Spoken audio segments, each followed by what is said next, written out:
Okay, so let's kind of do the full pullback here and do a full overview of what today's changes are and how it impacts creators, which includes the updates to Partner Plus and Prime Gaming. And so the basics here are kind of highlighted, which is rather nice. Three major changes today. Expanding the Partner Plus program to give more streamers access to increased net revenue shares on paid and gifted subs. We'll come back to that in a second here because gifted subs are not included in terms of unlocking this, but they do get included after the fact once you have unlocked it. So you do need paid subs first, gifted subs get the benefit afterwards. Eliminating the US 100K cap for 70-30 net revenue share recipients. This was a silly idea in the first place. Why would you want to take out the earnings incentive for your top creators who are earning more than 100K a year and be like, hey, yeah, now we're going to get a pay cut? Not really exactly the most wise thing. Once people hit that number, they just be like, yeah, I'm just going to stop pushing for this because it doesn't really make any sense anymore to lose 20% of my revenue. And changing the Prime Gaming subscription payout model to a fixed rate for each country. This does ultimately change things significantly and will result in savings for Prime Gaming. And despite their insistence that Prime Gaming is not going anywhere, I would say that this is probably a change that will result in the future degradation of Prime Gaming.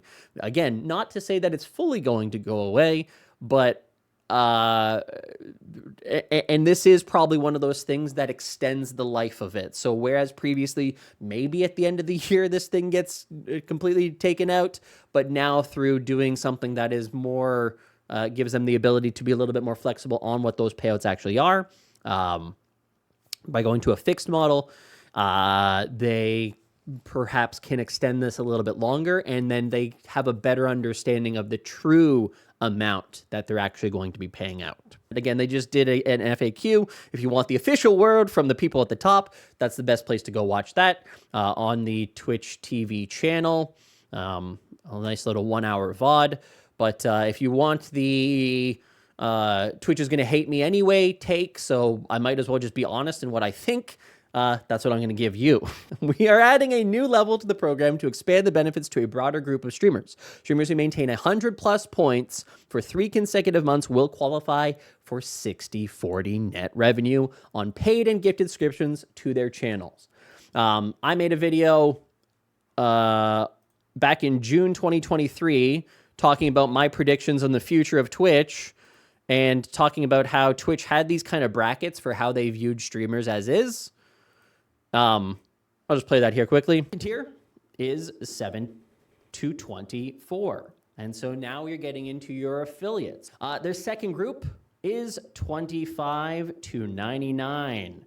And so you might see this called Affiliate Plus as kind of like the next step up as an affiliate. And maybe that comes with additional rewards and features and benefits.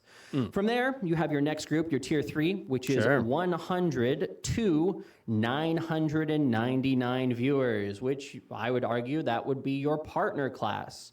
Or as Dan Clancy often calls them, that is your torso.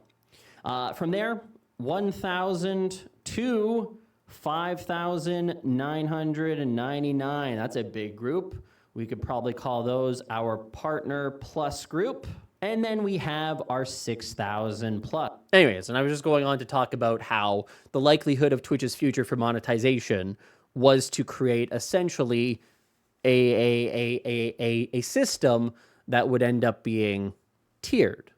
And it makes a lot of sense. And so we are now seeing that here, where you are getting the consecutive months, 60-40 for 100 plus points. And this is for affiliates and for partners.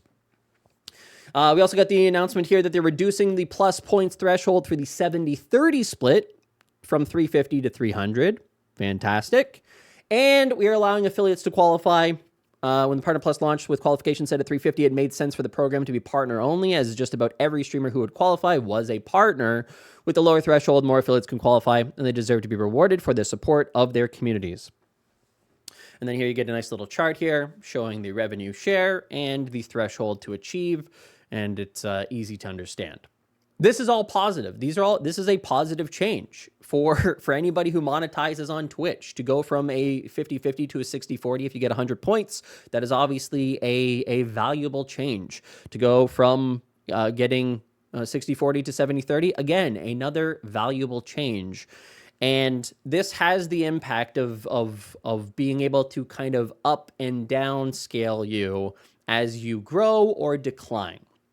And so one of the things that I think was interesting about Partner Plus when they originally launched it is because it was very clearly they were unsure of what was going to happen. Was launching this going to have maybe a couple thousand people or a few hundred people that were actually qualifying for it? And I know that we all saw that data that came out that said only 4.4% or whatever it was, 3.9% of partners will actually qualify for this program. And everyone's like, this is terrible. If there's only 3.9%, what was the exact number? Does anybody remember? Can we find that?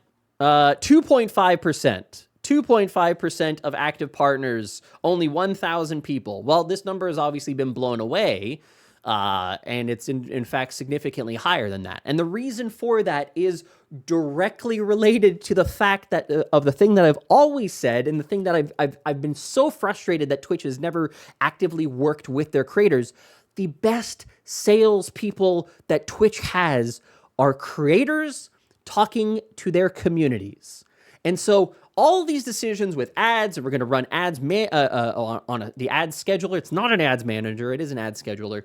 Are all these things that are designed to put creator against their community. It is designed to say, hey, you don't need to worry about your community. Just run the ads. Just run the ads. They'll be fine with it. And I think that Twitch is finally realizing, oh shit, maybe we should actually work with our community. Because if we can say to our creators, hey, this is a benefit to you, and if you tell your community this is a benefit to you, then they're going to follow suit. They're going to listen to you. You are the best person to sell these ideas to your community. Do it. And it's turned out, in fact, true. And I think they said it kind of there in this little section that several thousand people have actually qualified for the Partner Plus program. There's a huge element of the value of having a goal as a streamer to say, hey, if you guys want to support to this level, we'll get to Partner Plus. And I don't know how many streamers I've listened talk about, hey, Partner Plus, I'm close to Partner Plus, I'm close to Partner Plus, which is maybe, again, we'll put a little asterisk and then maybe talk about that a little bit later. But in terms of Twitch's overall vibe has become very odd lately because everybody's super hyper focused on monetization and it's a little bit less fun than it used to be. But again, there's a balance to be had there. Let's pull back. So yes, my hope is that from this information, Twitch has obviously learned to some degree that, hey, this is in fact true. People who set goals are hitting these goals. People who were previously just doing random subathons in the past that maybe were like, maybe subathon's not the right way to go. I've talked about how subs are not a reliable outcome. Maybe you should do bitathons or tipathons. They're trying to pull that back into the fray of being reasonable for creators to do, to harp on and focus on subscriptions, reoccurring subscription revenue.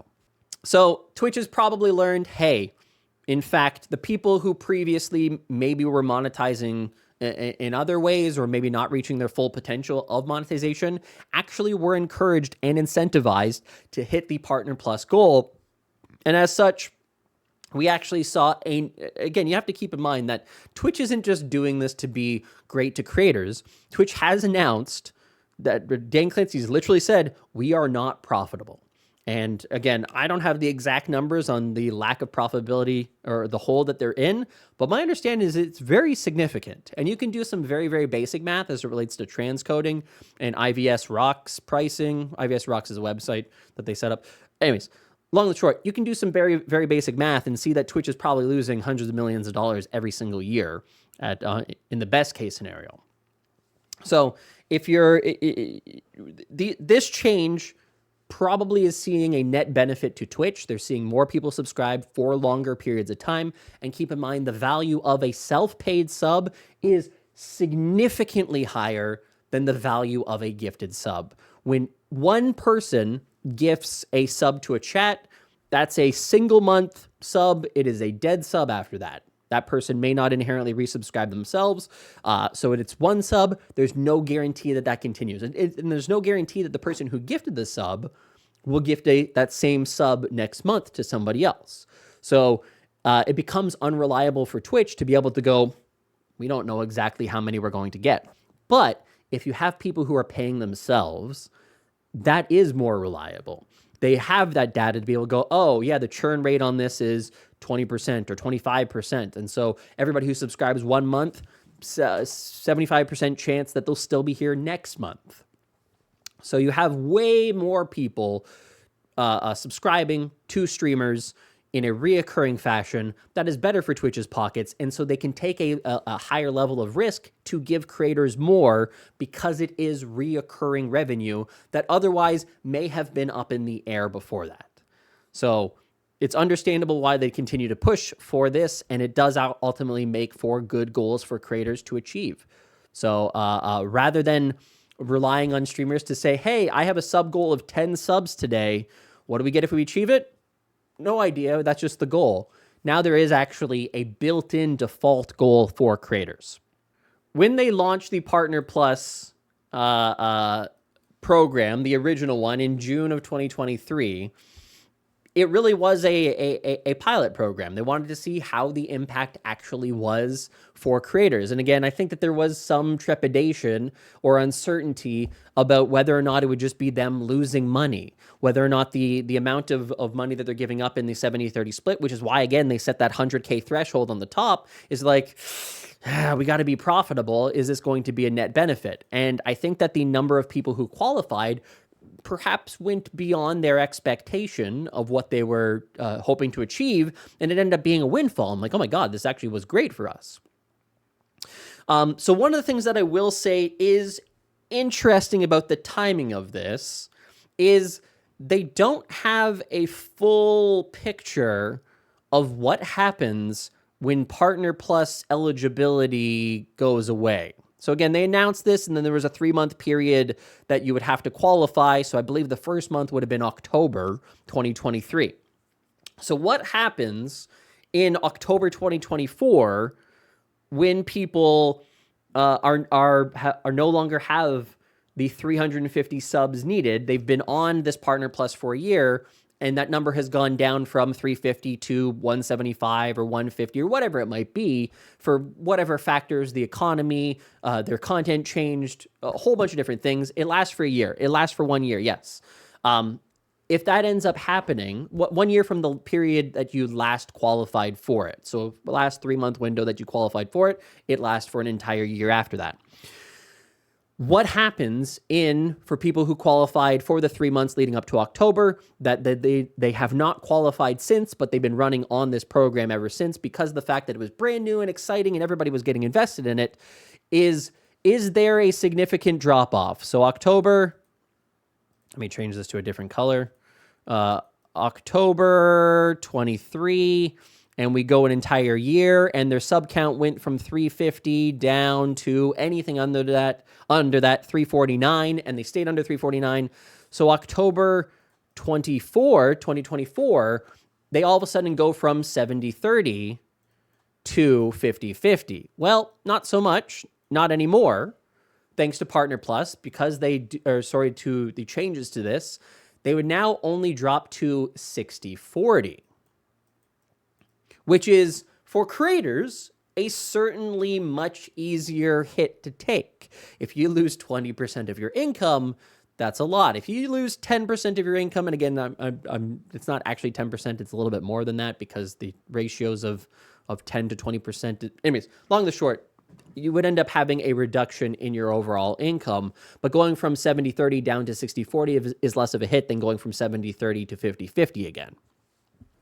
And so part of me thinks that maybe the timing of this was to see how this would impact, how the 70-30 would initially impact the outcome from giving that target for creators, and then B, releasing this to provide a little bit of a cushion for people who may no longer apply to that kind of, they may no longer have that sub count, that this ultimately reduces their income, but not to the significant extent. It softens the blow. On the reverse side of that, in the same way that this ultimately is untested in terms of what happens next to those people who qualified back in October, this also gives them that kind of second wind to be able to say, oh, now all of the affiliates that are out there, when you were previously when you were previously not a partner and you had no real target to hit those financial goals, now you do. And so now there's a whole group of affiliates and partners that were never going to hit the number needed for 70-30 at 350 points, but they can hit the 60-40. And so maybe they're sitting at 80 subs. I know myself, I typically am around 70 to 90, although last month I hit 103 or something. They now have an incentive to be like, hey, I'm only 17 subs away. And so now we have incentivized an entirely new large group of creators to work on promoting subs to their community. So from Twitch's perspective, again, the value of a self-paid sub, way, way, way, way, way higher than the value of a Prime sub, obviously, and a value of a gifted sub, which is not reoccurring, obviously. So this probably ends up being to the benefit of creators. Probably ends up being a benefit to Twitch in that the amount that they're actually giving up, proportional to the amount of people that are now pushing hard in order to achieve that, is probably resulting in way more money entering in Twitch's pockets. Again, I've never had any kind of direct benefit or reason to actually be like, oh yeah, guys, we're pushing for Partner Plus, because I'm not anywhere close. But we're close to this level 1. Perhaps there is an incentive for me to say, hey guys, we're only like six subs away, 6 independent subs away, self-paid subs. If 6 of you guys want to do it, then I get a 60-40 split. No downside, but ultimate upside for both me and for Twitch to get you people to actually subscribe first party. I'm very, very intrigued to know what that number looks like. If I say, like, if I'm doing a very exciting promotion, guys, like, we're doing a subathon, I need to hit 1,000 subs, and if we hit 1,000 subs, then I take you all on vacation to Disneyland, right? That's an exciting reason to be a compelling reason to sub. But what if I say, hey, every single month I'm going to, if you guys do it, we'll go to Disneyland. Well, you get diminishing returns at that point. And so 1 year from now, after this goes into effect, this program takes effect in May. What happens in May 2025? Is there still the hype around this, or does it just fall into the background of, yeah, that's available, it's out there, I'm close, I'm at 60 subs, so I'm not really that close. I'm at 90 subs, so now I am pretty close, let's try to hit that 100. Because initially, out of the gate, starting when this is available, there will be hype, there will be excitement, there will be sub pushes in order to do this. So the pessimist in me, the person who is thinking about, hope for the best, but prepare for the worst, is to wonder, well, what happens in 2025? Is this a kind of a short-term kind of play, similar to like the hype challenges or the bonus round, which ultimately resulted in an outside influence of encouraging, a Twitch-based influence of encouraging people to sub and give bits and throw money into the system? What happens when that hype chain kind of dies down after a year and a half or so? And I don't know. And I'm sure Twitch doesn't know either. So yes, the optimist in me obviously sees the value of this for creators. The realist, pessimist business side of me goes, there's probably more to this than we think. Because you've just had a corporation that Dan Clancy has been forthright with the community, although this wasn't inherently news. I think anybody who's been paying attention has known Twitch isn't profitable. And he said it bluntly. And he literally said, I'll say it bluntly, Twitch isn't profitable. And Amazon is changing the structure in terms of how they want to allocate resources in order to make sure that Twitch isn't losing money year over year. So if you're excited about this, understand that this program is only possible thanks to the bleeding purple employees who have lost their jobs. The reality of all of this is Twitch needs to become profitable. And it's not like Twitch is like, hey, yeah, we're gonna start giving you a 60-40 and a 70-30 just because we're nice guys. No, it's a business, and they need to become profitable, and they've probably found that this may help them become profitable by incentivizing creators. And at the same time, we also have to cut a whole bunch of different staff to make this viable, to give it a shot, give it the old college try. Because there's, again, as I said, what happens in 2025? What happens in late 2025 when really the hype cycle on this is kind of gone? Because nobody talks about YouTube 70-30 and like, yeah, YouTube 70-30. It's so exciting, guys. It's a default. It becomes the experience. So keep that in mind. If you like, and we literally talked about this last week, saying that the benefits of staff losing their livelihoods will be to the creators. Let's continue. We've talked about Partner Plus. Let's continue talking about the rest of the changes that have happened. And again, my take, which may be more pessimistic or looking at it from the perspective of a business that is not profitable, and so maybe a realist, maybe, again, just my perspective. Eliminating the US 100K cap. We are removing the 100K cap on net revenue at the 70-30 revenue share level for all streamers. They don't say that they're going to do that for the 50 or for the 60-40, but I assume that they won't even implement it in the first place, so it's probably a non-issue. This is a good change. You don't want to kneecap your top earning creators and be like, yeah, here, now we're going to no longer incentivize you to do that. Doesn't make any sense. It makes sense that they've removed this. Now, this is an interesting one. Everybody and their mother has listened to Dan Clancy talk about Prime and said, well, you know, it's a very important part of our business and the structure that we exist in. It's a very important revenue source for our creators. And it needs to continue to exist in some way. And I want to actually, again, go to another video that I've created in the past that literally talks about the Prime sub. Is Amazon killing free Prime subs on Twitch? And this was back in October of 2022. So we're talking a year and a half ago. And at the time, I found it really fascinating that Twitch is a company, while talking about, and again, this was related to Dan Clancy's email or letter to the community saying that, hey, we can't do a 70-30.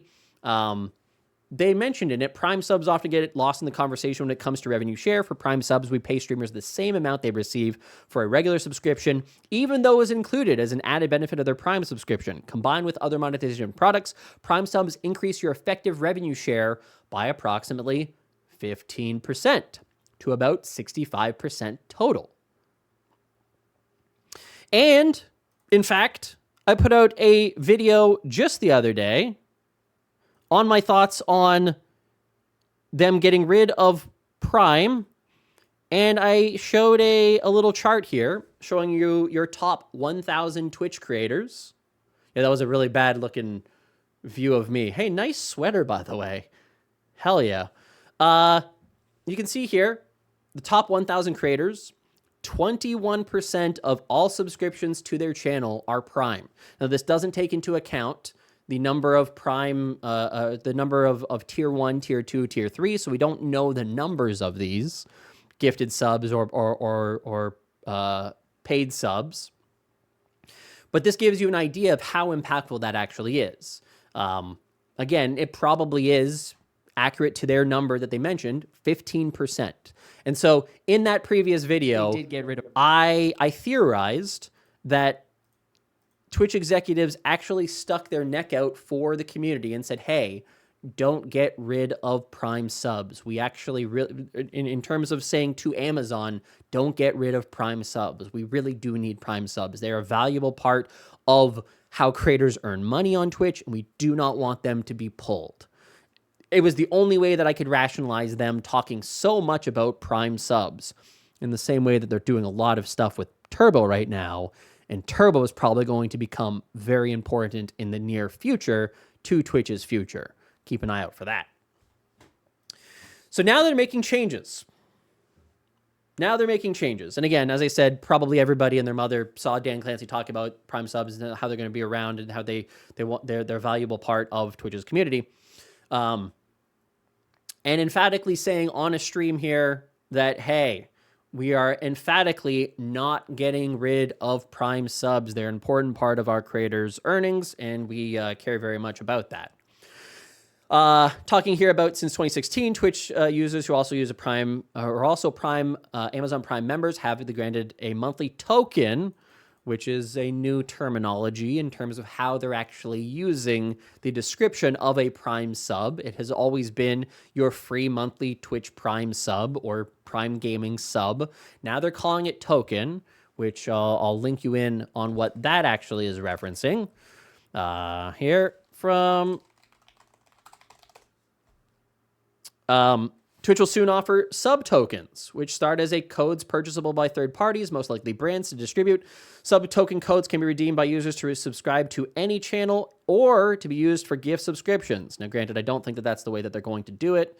As you can see here, use your free sub tokens, Prime subs. So they're kind of falling into the same level of category. So still technically different, but similar. And they mentioned that quite a lot. The program has evolved, and the monthly sub token benefit is now part of the broader Twitch Prime Gaming benefit, which also includes free games. These Prime Gaming sub tokens have been a supplemental source of revenue for many Twitch streamers and have given viewers a chance to enjoy subscriber benefits on Twitch without having to spend additional dollars. Prime Gaming is a close partner and sees tremendous value in continuing to support Twitch streamers through this program. When we first launched, we decided to make Prime Gaming subscription payouts the same as paid subscription payouts. To continue offering the benefit in a sustainable way, we are transitioning to a fixed rate model for Prime Gaming subs based upon the country of the subscriber. The shift to a fixed rate model for Prime Gaming subs will be effective June 3rd, 2024, and the rates can be found here. We plan to publish the rates annually with updates as required. For most streamers, this change will not have a major impact on their revenue, which I guess the terminology here is, or matters to say, what is major impact? If your revenue is impacted by 3%, is that a major impact? Probably not. But it's still an impact. It is still an impact. And one of the things that I think that they're trying to do here is the opposite of how they approached local priced subs. Talk about that more in a second. While any decrease will feel disappointing, the difference between what streamers receive today for a Prime Gaming subscription and what they receive after the change to a fixed rate is less than 5%. In the vast majority of countries. And to be clear, this difference only affects Prime Gaming subscriptions, which is only a portion of streamers' overall revenue. It's funny how they can downplay it now, but they were upplaying it before, the importance of that 15%, but now they're downplaying it, saying, oh, it's not that much of your revenue. Finally, the streamers who are likely to be most affected are those who receive 70% net revenue share of Prime Gaming subs based on historical contract terms. That makes sense. So, to as I said before, I think that they're approaching this, and again, they're saying that there's not going to be Prime Gaming subs are not going to go anywhere anytime soon, but they are doing something to make it more sustainable. And why I liken this to the introduction of local price subs is in how they introduced that. This is kind of the reverse of that. When they launched local price subs, a lot of creators had no information on what was going to actually happen to them, and a lot of people saw significant decreases in the amount of money that they actually earned. they actually launched what was called the Creator Revenue Adjustment Incentive, or this CRI. Well, maybe not the best thing to call it, the CRI, where they previously, for a period of a year, offered a kind of ramping down, benefits to those people whose income was impacted. So if you were making $100 before and now you're only making $75, for the first 3 months, Twitch would cover that $25 and they would give that to you directly. All right, so you'd still make $100 to soften the blow of what's actually happened. For the next 6 months afterwards, they only covered 75%. So again, if you made 75, now they're only going to do $20. I'm just rounding for simplicity. And they continued that for a year. The fourth quarter of it, they only covered 25% of the total losses versus your previous losses. This program was very confusing. People didn't understand exactly how much they were getting. They had to hit a certain number of hours streamed in order to get it, and it was prorated, all this kind of nonsense that made it very, very confusing. I think the same thing is happening with Prime Gaming. Prime Gaming is now seeing a slight reduction in the amount that it pays. And they said for most people, no more than 5%, right, is the total impact. So you're seeing a slight decrease. And the way that I would look at this is to say, let's say Amazon has said, hey, Prime Gaming and Twitch, and I'm just making this up, your total budget for Prime is $500 million. At the end of that $500 million, it's over. The program is done. And if you're like, oh, shit, well, right now we're burning through $100 million a month. If we reduce this by 5% and then say we reduce it by 10% next year and we reduce it by 25% the year after that, we're making it easier for our community because we've introduced a better way for them to earn money, to earn that money back. We can reduce the overall amount that they make from Prime over time. They're saying they're not doing that. They are upfront and saying that's not the plan. That's not what we're planning to do. We're not going to get rid of them. But the business perspective, the business case can only explain it that way. And quite frankly, it's the best way to approach it as well. You don't want to inherently be like, hey, we're getting rid of Prime today and you're going to lose 15% of your income. But in exchange, you can get a 60-40.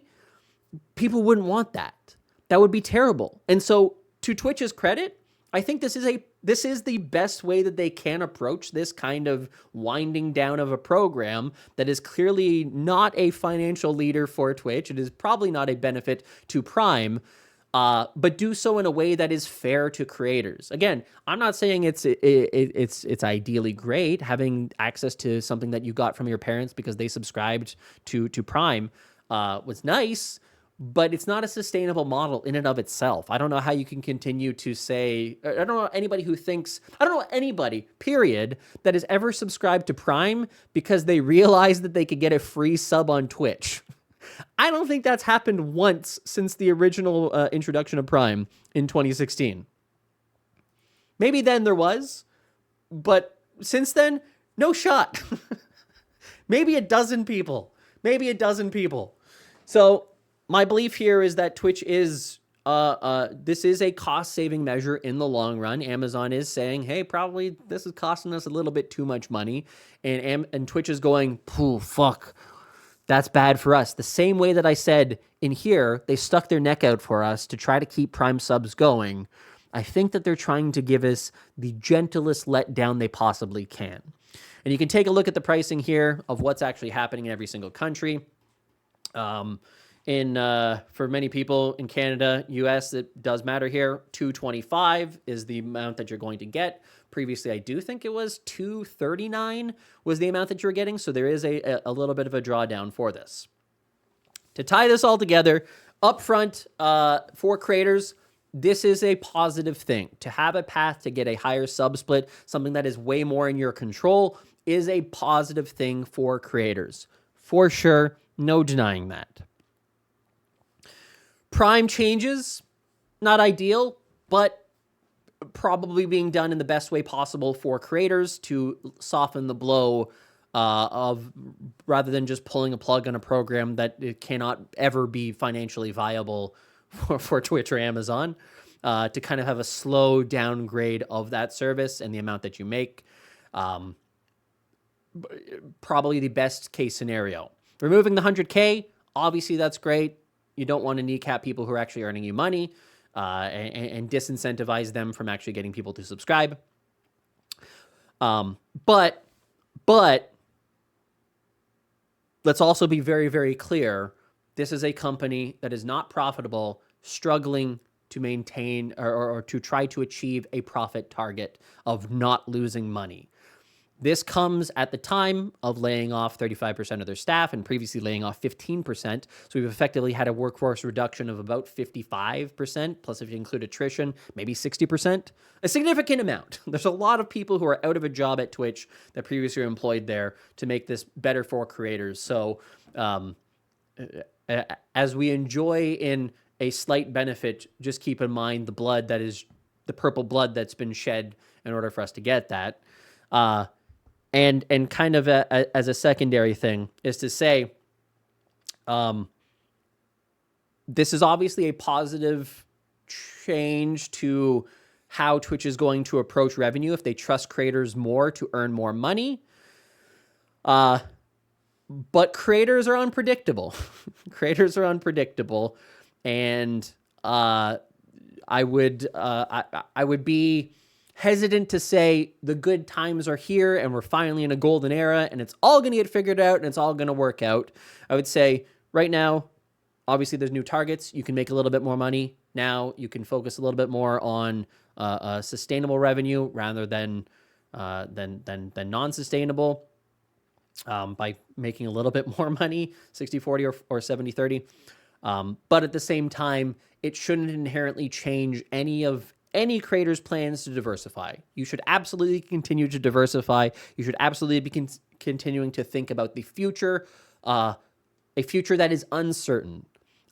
Because as these changes continue to happen, some are good, but inevitably some are bad when you're talking about trying to become profitable in a time where everybody is doing layoffs and money is getting more expensive to borrow.